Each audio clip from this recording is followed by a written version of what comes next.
Bismillahirrahmanirrahim. Assalamualaikum warahmatullahi wabarakatuh. Alhamdulillahirabbil alamin wa bihi nasta'inu ala umuri dunya waddin. Wassalatu wassalamu ala asrafil anbiya'i wal mursalin sayyidina Muhammadin wa ala alihi wa sahbihi ajmain, amma ba'du. Puji syukur atas kehadirat Allah Subhanahu wa taala yang telah memberikan banyak sekali kenikmatan kepada kita semua, yaitu nikmat iman, nikmat Islam, lebih-lebih nikmat kesehatan, sehingga kita bisa mengikuti mata pelajaran pengembangan bahan ajar PAI seperti mana biasanya. Sholawat serta salam tidak terlupakan kita curahkan kepada baginda Nabi besar kita, Nabi Muhammad SAW. Dialah Nabi yang membawa kita dari alam gelap gulita menuju alam terang benderang seperti yang kita rasakan saat ini. Mudah-mudahan kita semua mendapatkan syafaat dari beliau di hari kiamat kelak. Amin amin ya rabbal alamin. Perkenalkan, nama saya Muhammad Rizal, NIM 2001-01071, kelas 7C, jurusan Pendidikan Agama Islam. Di sini saya akan memaparkan terkait tentang ujian akhir semester saya, yaitu mata kuliah pengembangan bahan ajar PAI, dosen pengampu Dr. Emawati MAG. Nah, di sini saya mengambil bahan ajar audio visual dengan materi 3.9, memahami ketentuan ibadah haji dan umroh. Nah, di sini saya akan jelaskan di video berikut yang akan saya tayangkan berikut ini.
Bismillahirrahmanirrahim. Baik teman-temanku sekalian, di sini saya akan memaparkan terkait tentang rencana pelaksanaan pembelajaran RPP. Sekolah yang saya pilih adalah SMPN 4 Sanggar, kelas 9 SMP atau SMPIT. Mata pelajaran Pendidikan Agama Islam dan Budi Pekerti. Materi pokok ketentuan ibadah haji dan umroh. Semester ganjil, pertemuan yang pertama, alokasi waktu yang saya ambil adalah 1 kali pertemuan sama dengan 120 menit. Baik teman-teman, kita lanjutkan kepada bagian A, yaitu kompetensi inti, yang dimana KI 1 yaitu menghargai dan menghayati ajaran agama yang dianutnya. KI 2 menunjukkan perilaku jujur, disiplin, tanggung jawab, peduli, toleran, gotong royong, santun, percaya diri dalam berinteraksi secara efektif dengan lingkungan sosial dan alam dalam jangkauan pergaulan dan keberadaannya. KI 3 memahami dan menerapkan pengetahuan faktual, konseptual, dan prosedural berdasarkan rasa ingin tahunya tentang ilmu pengetahuan, teknologi, seni, budaya, terkait fenomena dan kejadian tampak mata. KI 4 mengolah, menyaji, dan menalar dalam ranah konkret menggunakan mengurai, merangkai, memodifikasi, dan membuat, dan ranah abstrak menulis, membaca, menghitung, menggambar, dan mengarang sesuai dengan yang dipelajari di sekolah dan sumber lain yang sama dalam sudut pandang atau teori. Baik, kita akan lanjutkan pada bagian B, yaitu kompetensi dasar, yang dimana saya mendapatkan KD 3.9 memahami ketentuan ibadah haji dan umroh. Di sini saya membagi KI-nya menjadi beberapa turunan menjadi 7. 3.9.1 menjelaskan pengertian haji dan umroh, 3.9.2 menjelaskan rukun haji dan umroh, 3.9.3 menjelaskan ketentuan ibadah haji dan umroh, 3.9.4 menjelaskan wajib haji dan umroh, 3.9.5 menjelaskan amalan sunnah di dalam ibadah haji dan umroh, 3.9.6 menjelaskan larangan haji dan umroh, 3.9.7 menjelaskan hikmah ibadah haji dan umroh. Berikutnya kita akan melanjutkan pada bagian C, yaitu indikator pencapaian kompetensi. 1. Peserta didik dapat menjelaskan pengertian ibadah haji dan umroh. 2. Peserta didik dapat mengetahui rukun ibadah haji dan umroh.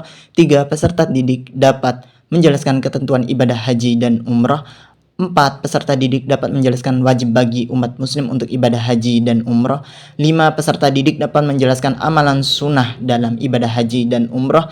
6. Peserta didik dapat menyebutkan larangan-larangan apa saja dalam ibadah haji dan umroh.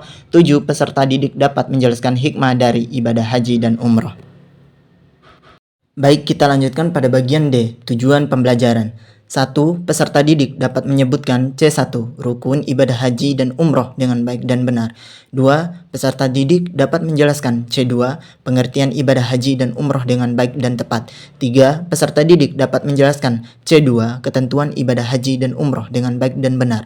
4. Peserta didik dapat menjelaskan C2, wajib ibadah haji dan umroh dengan baik dan benar.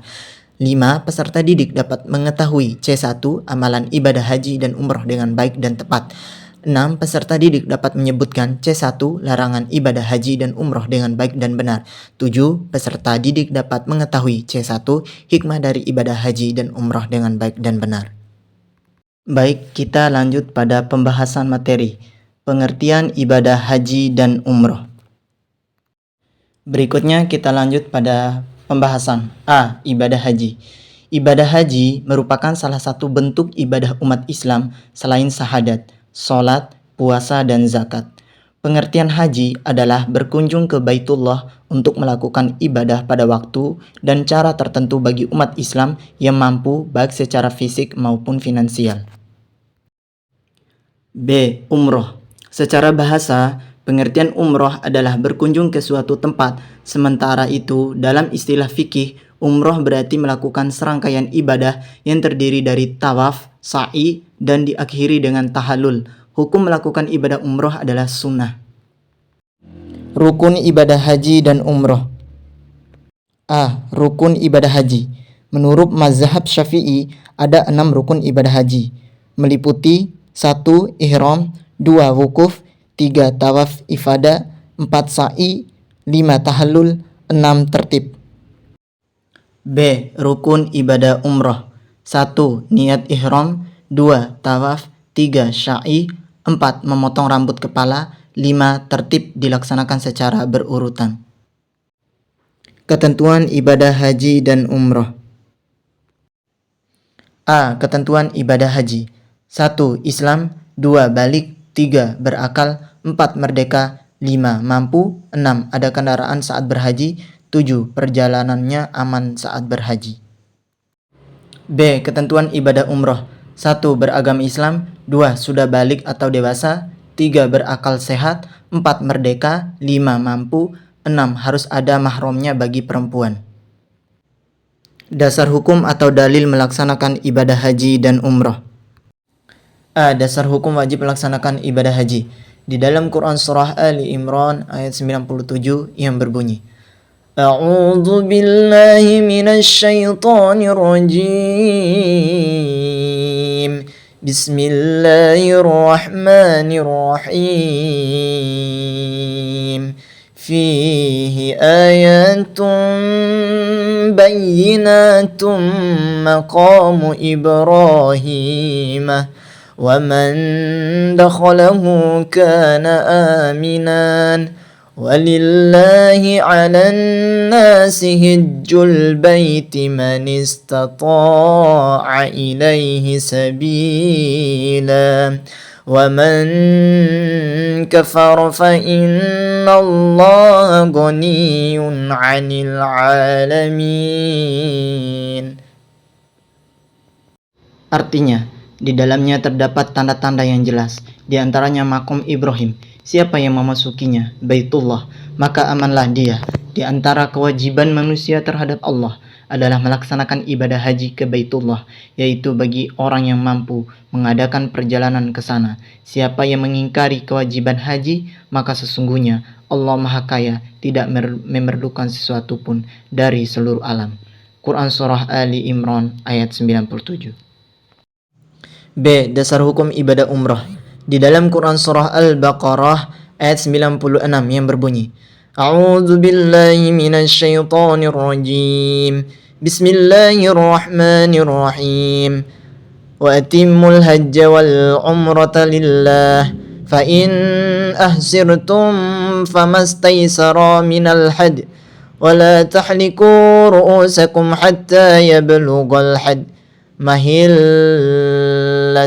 فمن كان منكم مريضا أو به أذى من رأسه ففدية من صيام أو صدقة أو نسك فإذا أمنتم فمن تمتع بالعمرة إلا الحج فما استيسر من الحج فمن لم يجد فصيام 3 أيام في الحج و7 إذا رجعتم تلك 10 كاملة ذلك لمن لم يكن أهله حاضر المسجد الحرام واتقوا الله واعلموا أن الله شديد العقاب صدق الله العظيم. Quran Surah Al-Baqarah ayat 96. Artinya, sempurnakanlah ibadah haji dan umroh karena Allah. Akan tetapi, jika kamu terkepung oleh musuh, sembelilah hadyu yang mudah didapat dan jangan mencukur rambut kepalamu sebelum hadyu sampai di tempat penyembelihannya. Jika ada di antara kamu yang sakit atau ada gangguan di kepala, lalu dia bercukur, dia wajib berfidyah, yaitu berpuasa, bersedekah, atau berkurban. Apabila kamu dalam keadaan aman, siapa yang mengerjakan umrah sebelum haji, tamattu, dia wajib menyembelih hadyu yang mudah didapat. Akan tetapi, jika tidak mendapatkannya, dia wajib berpuasa 3 hari dalam masa haji dan 7 hari setelah kamu kembali. Itulah 10 hari yang sempurna. Ketentuan itu berlaku bagi orang yang keluarganya tidak menetap di sekitar Masjidil Haram. Bertakwalah kepada Allah dan ketahuilah bahwa Allah Maha keras hukumannya. Quran Surah Al-Baqarah ayat 96. Amalan sunnah di dalam ibadah haji dan umrah. A. Amalan sunnah ibadah haji. 1. Melaksanakan haji ifrat. 2. Memperbanyak membaca talbiyah. 3. Tawaf kudum atau bagi yang melaksanakan haji ifrat. B. Amalan sunnah ibadah umrah. 1. Mandi dan mengoleskan wewangian menjelang ihram. 2. Membaca talbiyah sesudah ihram dan sesudah selesai sholat. 3. Menurut jumhur ulama disunahkan melaksanakan tawaf kudum. 4. Melaksanakan sholat 2 rakaat tawaf. Hal ini disunahkan menurut mazhab Syafi'i. 5. Mabit di Mina pada malam hari Arafah serta menunaikan sholat 5 waktu di Mina pada hari Tarwiyah. Hal ini dicontohkan oleh Nabi Muhammad SAW. 6. Mabit di Musdalifah pada malam hari kurban dan menunggu di sana sampai suasana terang sekali sebelum matahari terbit. Menurut mazhab Syafi'i, untuk sahnya mabit di Musdalifah cukup dengan sampai di sana selama sesaat setelah lewat tengah malam. 7. Mabit di Mina pada malam-malam tasyrik. Hal ini dicontohkan pula oleh Nabi Muhammad SAW. Mazhab Syafi'i berpendapat bahwa mabit di Mina pada 2 malam tasyrik adalah wajib. 8. Singgah di lembah Muhashab sesudah meninggalkan Mina menuju Makkah. Daerah Muhashab ini diapi 2 gunung melalui jalur area pemakaman Al-Hujun. Namun para jumhur ulama sepakat bahwa ini bukan termasuk manasik yang harus dilakukan. Larangan-larangan dalam ibadah haji dan umrah. A. Larangan dalam ibadah haji. 1. Bersenggama dengan pendahuluannya seperti tentang hal-hal yang berhubungan dengan seksualitas, mencium, menyentuh atas dorongan syahwat.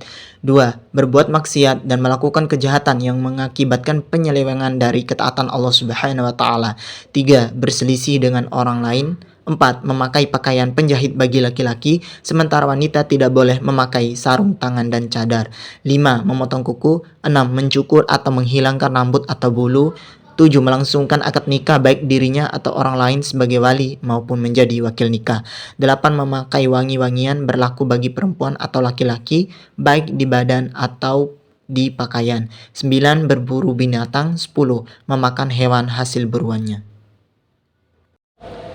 B. Larangan ibadah umroh. 1. Menggunting kuku. 2. Memakai wewangian. 3. Memburu atau membunuh binatang. 4. Mencukur rambut di tubuh. 5. Berhubungan suami istri. 6. Merusak tumbuhan. 7. Melamar, menikah, dan menikahkan. Hikmah ibadah haji dan umroh. A. Hikmah ibadah haji. 1. Haji mabrur dibalas surga. 2. Menjawab panggilan Allah Subhanahu wa taala. 3. Menjadi salah satu amalan yang paling baik. 4. Menghapus dosa. 5. Dapat menghilangkan kefakiran. 7. Diberikan pahala yang besar. 8. Mendapatkan tarbiyah langsung dari Allah Subhanahu wa taala. 9. Menguatkan iman. 10. Pelajaran dari peristiwa orang-orang yang soleh. 11. Syiar perpaduan umat Islam. 12. Kesabaran dan ketekunan dalam beribadah. 13. Rendah hati atau tawadu. B. Hikmah ibadah umroh. 1. Mendapatkan pahala yang besar. 2. Mendapatkan ampunan dosa. 3. Amalan yang paling baik. Thank you very much for your attention everyone. Nama Muhammad Rizal, NIM 20101071, kelas 7C PAI. Existed for PAI 7C graduation.